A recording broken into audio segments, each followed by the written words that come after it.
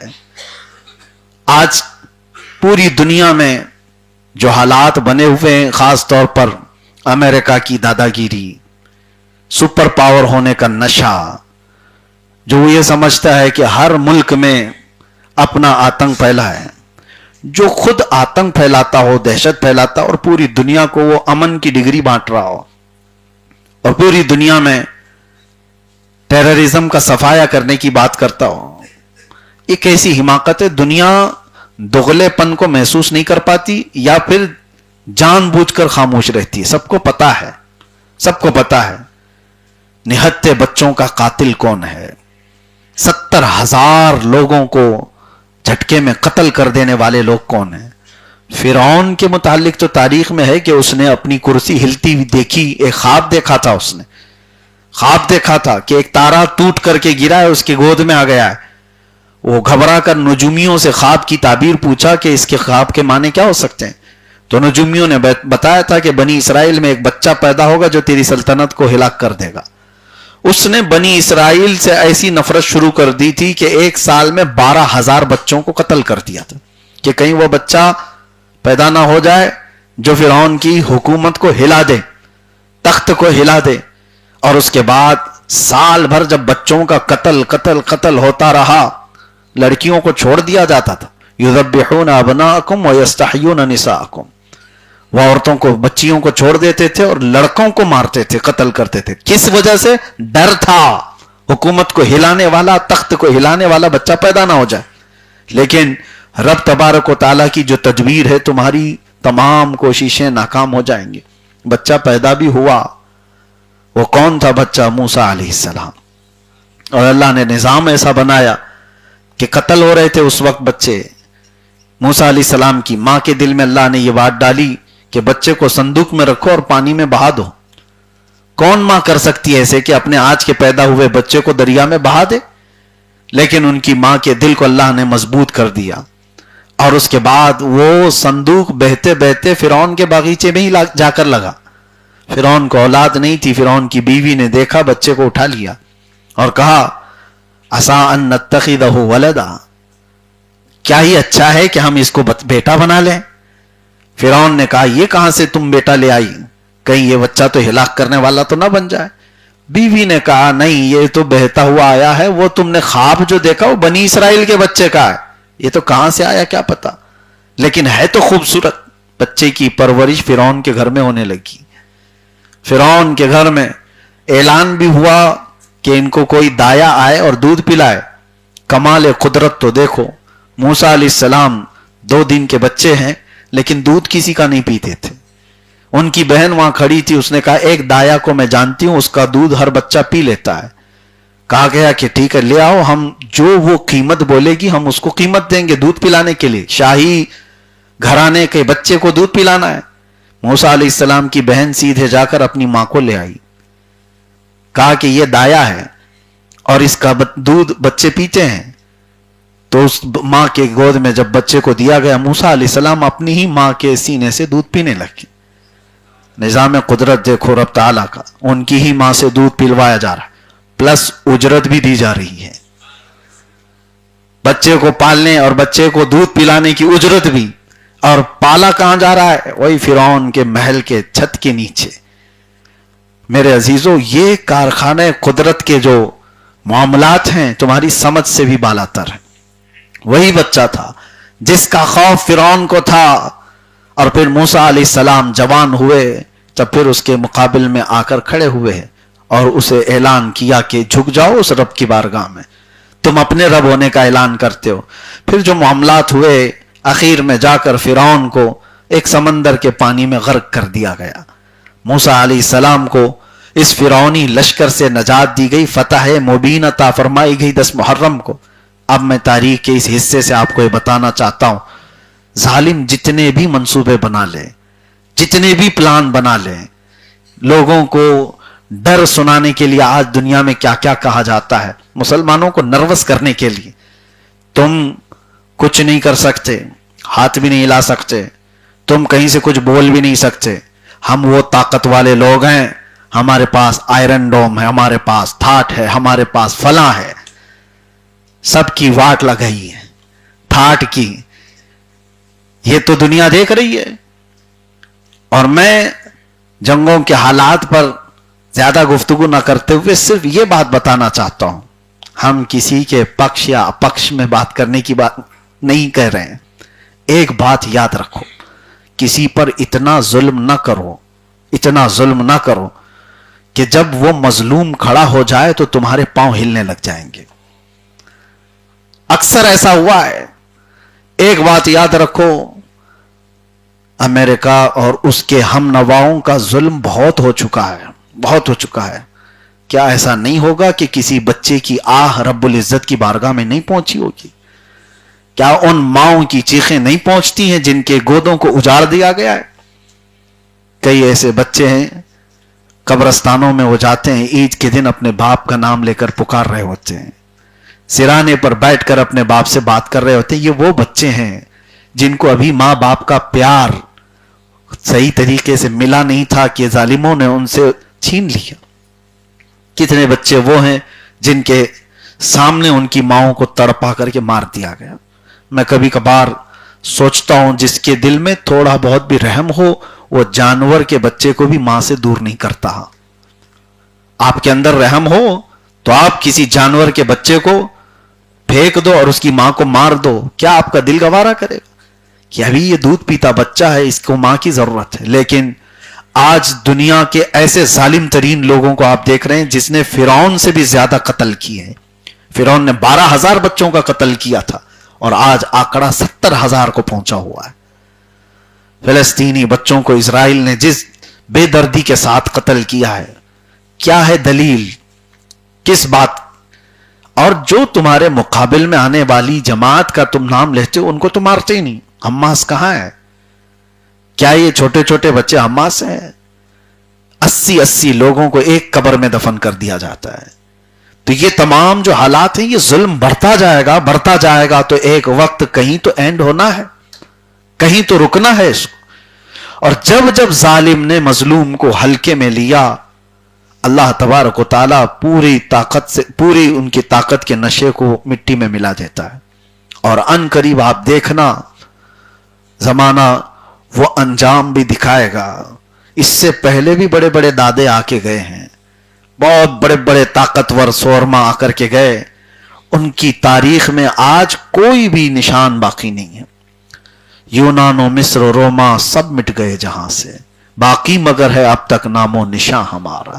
ہاں، اسلام اگر کھڑا ہے تو عدل کے لیے کھڑا ہے. اسلام ظلم کا کبھی ساتھ نہیں دیتا. اور مظلوم کی جہاں تک بات آئے، اس میں بہت سارے لوگ آج جو کشمکش کے شکار ہیں، اس کا سپورٹ کرنا ہے، اس کا سپورٹ کرنا ہے. آپ کو آپ کی رائے کوئی اہمیت رکھتی ہی نہیں. آپ کا ہے کوئی سٹیٹس کی جنگ لڑ رہے ہو. یہ سارے سٹیٹس کے فوجی ہیں، واٹس ایپ پہ لڑ رہے ہوتے ہیں. صبح صبح لگا دیا سٹیٹس اور ان کو لگا بہت بڑا کام کر دیا. اس کے علاوہ کیا ہے؟ صبح سے 4 بجے تک کوئی کام نہیں. آپ کی رائے کی کیا اہمیت ہے؟ آپ سے پوچھا جا رہا ہے؟ آپ سے کوئی ٹپنی لے رہا ہے؟ آپ کے کمنٹس پوچھ رہا ہے کوئی؟ تمہاری ویلیو کیا ہے پہلے وہ دیکھو. بات وہاں کرو جہاں تمہاری بات کا وزن ہو. نہیں ہے تو خواہ ہوا میں تیر چلاتے ہوئے تمہارے کسی کے ساتھ کھڑے ہونے سے، تمہارے نہ کھڑے ہونے سے یہاں کیا فرق ہونے والا ہے؟ بس تم اپنے ایمان کی حفاظت کرو. تمہاری جو ذمہ داری ہے، تمہیں جو ذمہ داری دی گئی ہے، یہاں اپنے گھر کے حالات تم ڈھنگ سے صحیح نہیں کر پاتے، اپنے اعمال کو درست نہیں کر پاتے، اپنی نمازوں کا خیال نہیں ہے، تو سب سے پہلے جو تمہیں حکم دیا گیا اس پر پابند ہو جاتے. بعد میں پھر تمہاری رائے کو دیکھا جاتا، تمہارے زبان، تمہارے جملوں کا اعتبار کیا جاتا.